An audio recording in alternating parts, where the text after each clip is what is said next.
Hello, guys. Welcome back to another episode here on European Confessions. There is a message that I want to share with you guys, and this message reads like this. Hello, my brother. How are you? Can you please post my story as hidden identity? My brother, my story goes on like this. I have come to your platform so that I can confess to the people all of the things that I did.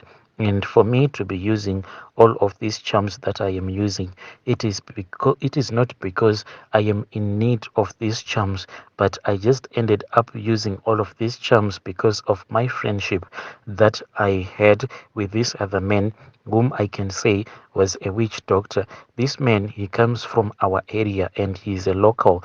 Each and every time, even when I was still young, I used to go to his place and he would speak with me. And when I had passed matric and when I went to university, he kept on offering me a lot of charms. There were some charms whereby he will tell me that if you are going to use this charm, then no woman will be able to resist you. Sometimes he would offer me charms like when I would be in bed with women, I would perform like a lion, but I was not interested in the charms. I was only interested about the tradition. I was only interested about the tradition and the history of our culture. So it happened that when I had came from university, I started working for this other international organization. It mainly deals in real estate and a lot of sales of properties, houses and stuff. So with me wanting to uplift my community, knowing that this traditional healer, he had a lot of money, but he was not investing that money in any kind of a way, because all that he was doing was just keeping the money, and everyone knew that he had a lot of money. He would buy a lot of expensive cars, but yet he was just still staying in our village. After I had started working, I thought that maybe this was going to be my first customer. I went to him and I told him that I was into this real estate, and I started showing him some of the houses that were available on the market. He was really interested since he had a very fat bank account, and he said that for many years he had been thinking about it, but he didn't know how to go about it. Now that I had brought this idea to him, he trusted me enough, and he said that he didn't even trust his bank enough to buy a house through the bank. So he said that if I was trustworthy, then he was going to purchase his first house in the city. I was excited because I was going to close this deal, and a lot of guys that we had and a lot of guys that I was working with, they were struggling. After I had showed him around, he then decided to buy one of the properties, and I really got a big bonus after I had convinced him to buy this other house. It was a townhouse. From there on, he told me that his ancestors had told him that he was not supposed to stay in the city. Now he was confused. He didn't know what to do with the house that he had bought in the CBD. I said, it is fine. We can work out a deal whereby we can just start a small company, which will be like a rental company. I will be looking for clients that will be looking for accommodation. Some of the rooms we can even convert them so that students can come and stay there, and we will start developing so that you can earn a lot of money out of your property. He was really interested in that idea. He said that this thing that you are talking about, I understand it, but sometimes I don't understand it. So I am going to let you to be in charge of everything. And he then let me to be in charge of everything. Money was really flowing in, and I would give him each and every single cent, knowing that as a traditional healer, maybe you would see each and everything that I will be doing. So, what started to happen is that if some of the people that would come trying to look for accommodation, if the person will be a Christian, then they will just stay for 1 month or so, then they will quickly move out of that property. This thing, it started happening with people that were coming from Zim.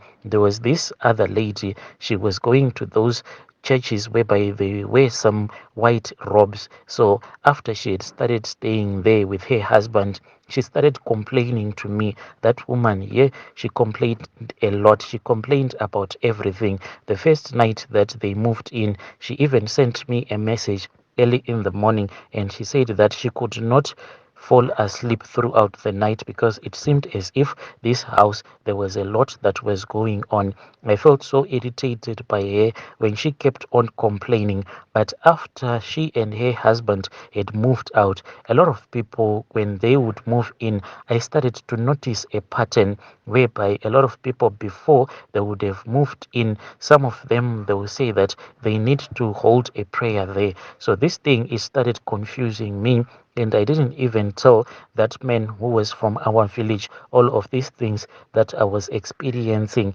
All that I wanted was for this project to become a success. I don't know how he found out that there was a time when I had allowed some of the tenants before they had moved in to hold an all-night prayer.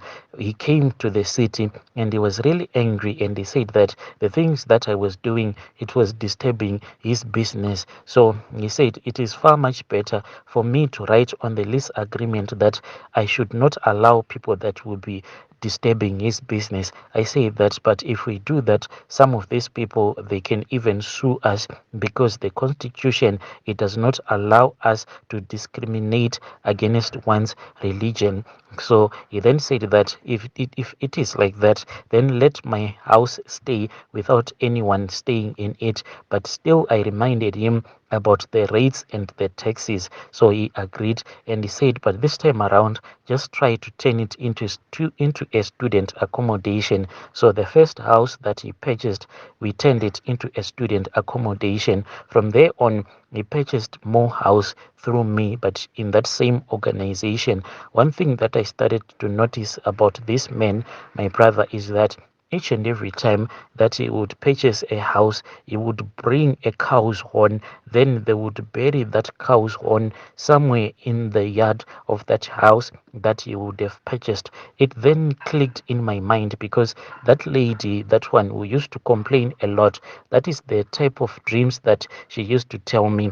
She would tell me that whenever she would have gone to sleep, there was always a cow's horn that would be chasing her in her dreams. So I just said that, yo, this woman, she is too crazy about religion. How can a cow horn chase her? Maybe there are some things that are chasing her, that started chasing her from her country. But when I saw that this is what this man is always doing, that was when I knew that indeed this man, he had something to do with all the people that had been complaining at that other house before we had turned it into a student accommodation. And at that house that we ended up turning into a student accommodation, sometimes when someone comes to study like in their first year, if they are staying at our accommodation, there will be disciplined children. But when they just stay at our accommodation, sometimes even after 2 weeks, you can see that this girl or this young man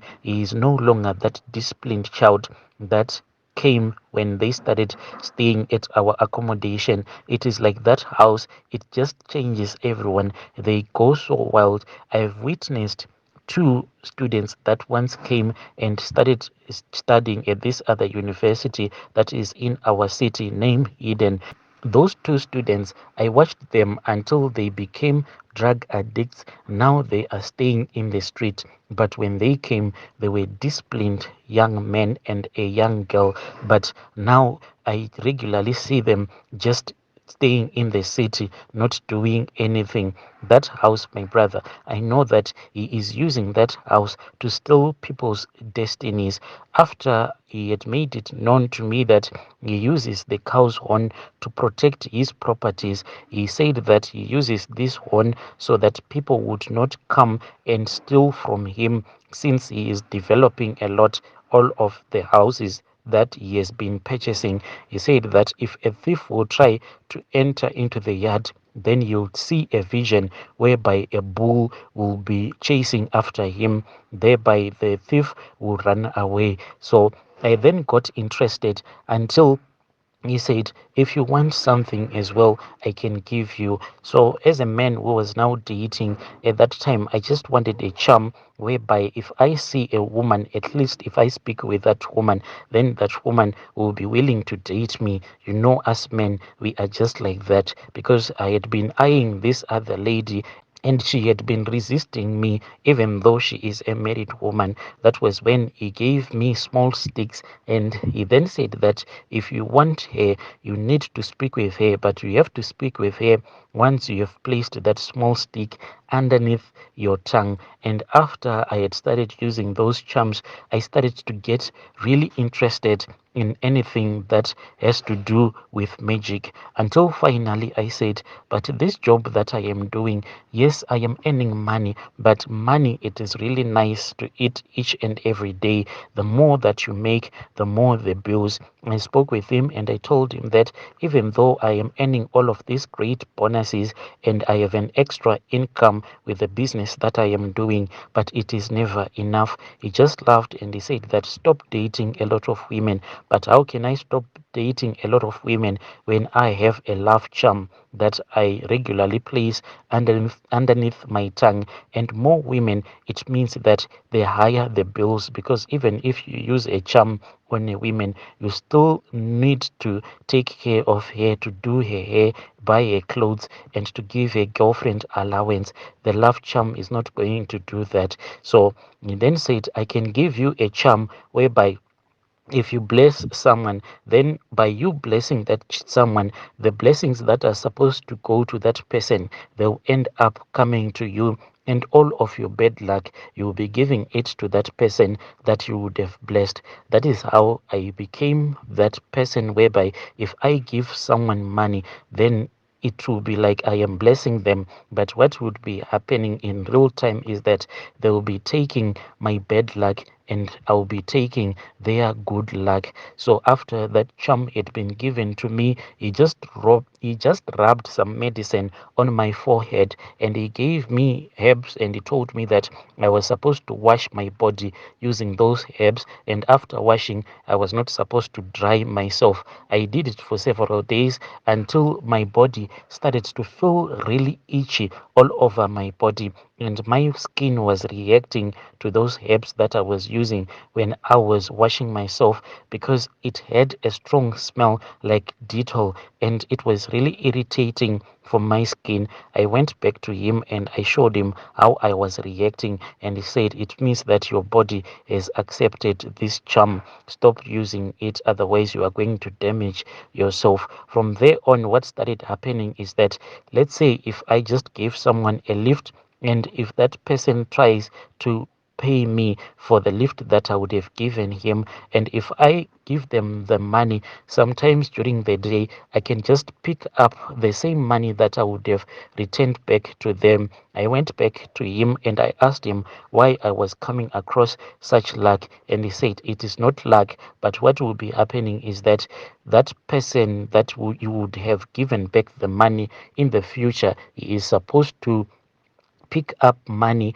or just to have a blessing that he would receive, and you have fast forward that process. Now you are the one who has taken their blessing. So that is the way that I am living my life. Regularly, if I come across a person, I can just feel a little bit of itchiness in my body, and my body will be telling me that you should give that person money because he has a great future that is awaiting for him. And if I give that person money with a glad heart, then it means that I will be the one to receive everything that will be waiting for him in the future. Hey, African Magic, dear listeners, right there was a message that was forwarded to me by one of our admins.